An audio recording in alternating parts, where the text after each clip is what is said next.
Here's a question that sounds almost too simple. What if the way to build a better model isn't to build one brilliant model at all, but to combine a whole crowd of mediocre ones? It feels backwards, doesn't it? Yet this single idea quietly wins more machine learning competitions than any clever architecture ever has. A committee of flawed predictors, pooled together the right way, routinely beats the lone expert. That's the heart of ensemble learning, and once it clicks, you'll start to see it everywhere. Let's dig in. First, let's see why leaning on one model, however good, leaves value on the table. Lean on a single model, and its mistakes become the final answer. Whatever blind spots it has, whatever quirks it happened to learn from the training data, they flow straight through to your predictions with nothing there to catch them. Even a strong model has bad days on certain slices of the data, and when it's the only voice in the room, there's no second opinion to balance it out. An ensemble runs many models and lets their errors cancel. Because different models stumble on different examples, pooling their answers reinforces the signal they agree on while the random mistakes quietly wash out. The crowd is far steadier than any individual, and that steadiness is exactly what turns a shaky predictor into a dependable one you can actually ship. So how do you actually build one? Here's the recipe, one step at a time. Watch how a collection of models turns into a single, sharper answer. Start by training several models that are genuinely different from one another. You might vary the training data, subsample the features, swap the algorithm, or simply reseed the randomness. The variety is the whole point, because models that all think alike bring nothing new to the table and gain you nothing. Now let each of those models look at a fresh example and cast its own prediction.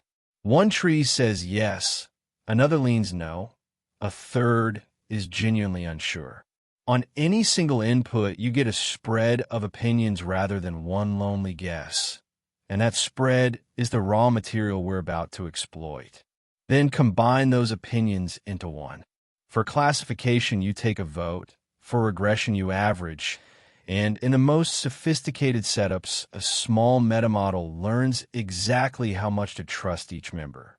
This blending step is precisely where the individual errors cancel quietly against each other.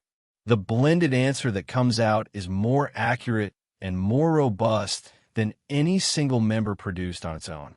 It overfits less, it handles odd inputs more gracefully, and it does all of that for a fairly modest extra cost.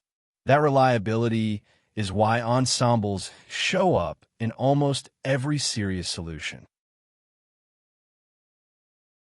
Strip it all back, and three ideas make ensembles work. The first idea is simply to combine many diverse models instead of betting everything on one. No single learner has to be perfect because the group carries the load together, and the more genuinely varied the members are, the more each one has to offer. The second idea is why it works. When the members make independent errors, those errors point in random directions and cancel one another out, while the true signal they share only reinforces. Diversity is the fuel here. Combining near-identical models buys you almost nothing at all. The third idea is how we actually build them. Bagging trains models in parallel on risk-sampled data to cut variance. Boosting trains them in sequence, so each one fixes the last to cut bias. And stacking learns a smart blend of different models entirely. 3 families, 1 shared principle. All right, let's lock in what matters. Ensemble learning combines many models, so their collective prediction beats any single one, which is why committees of weak learners so often win.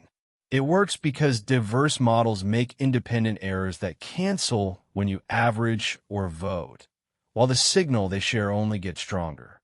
The idea shows up in 3 broad families: bagging to cut variance, boosting to cut bias, and stacking to learn the best blend of models.